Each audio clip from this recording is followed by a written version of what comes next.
बड़ा ध्यान हो तोरा के भैलू तुम्हारे लू जान हो होई ना नेवान झूठो लौले बड़ा ध्यान हो तोरा के भैलू तुम्हारे लू जान हो हाथ ना करत रहो जही बातुए हाथ ना करत रहो जही बातुए समय आएगा लागेलू गोरी भोजपुरी चॉकलेट लागेलू गोरी भोजपुरी चॉकलेट बोला बोला जवानिया के काले पूरे लागेलू गोरी भोजपुरी चॉकलेट बोला बोला जवानिया के काले पूरे बोला बोला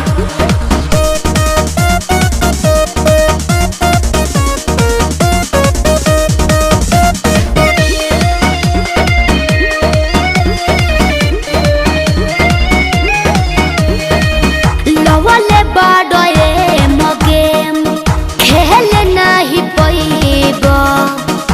चक्कर में झूठा हूँ चक्करिया रह जैब घीतला पे भी जलमा जिस भी जला जाल हो मुश्किल भी नहीं खेतो के तना पटावाल हो लवले बाडोए मगेम खेल नहीं पैब चक्कर में झूठा हूँ चक्करिया रह जैब घीतला पे भी जलमा जिस भी जला जाल हो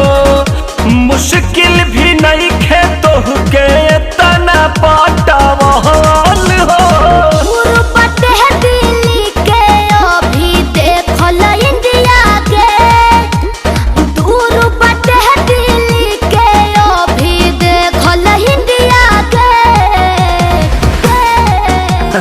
अरे तू बड़ू तो सब संभव लागेलू गोरी भोजपुरी चॉकलेट लागेलू गोरी भोजपुरी चॉकलेट बोला बोला जवानिया के काले पूरे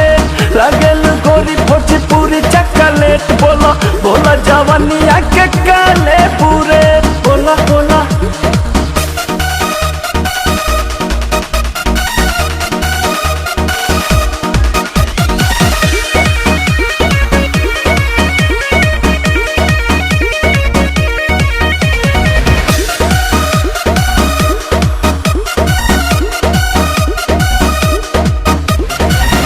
ओहिले गोइले ढेर तोहरा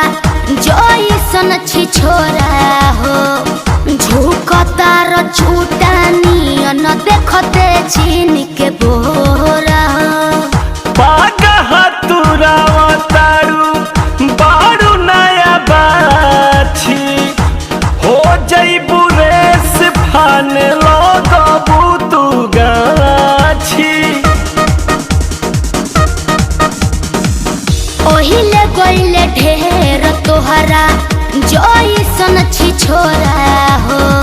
झुकतार झूठानियन देखते छीन के बोरा हो पागह तुरावा तारू बारू नया बाछी हो जइबू रेस फान लगबू तू गाछी नन्हे बड़ जस तोह से हो कब नहीं से नन्हे बड़ जस तोह से हो कब नहीं से ढेर भाव मत खाए बेबी लागेलू गोरी भोजपुरी चॉकलेट लागेलू गोरी भोजपुरी चॉकलेट बोला बोला जवानिया के काले पूरे लागेलू गोरी भोजपुरी चॉकलेट बोला बोला जवानिया के काले पूरे बोला बोला होई ना नेवान झूठो लौले बड़ा ध्यान हो सोरा के भैलू तुम्हारे लू जान हो हाथ ना करत रहो जही बातुए हाथ ना करत रहो जही बातुए अब तो तू हमारे रहो। लागेलू गोरी भोजपुरी चॉकलेट, लागेलू गोरी भोजपुरी चॉकलेट, बोला बोला जवानिया के काले बुरे, लागेलू गोरी भोजपुरी चॉकलेट, बोला बोला जवानिया के काले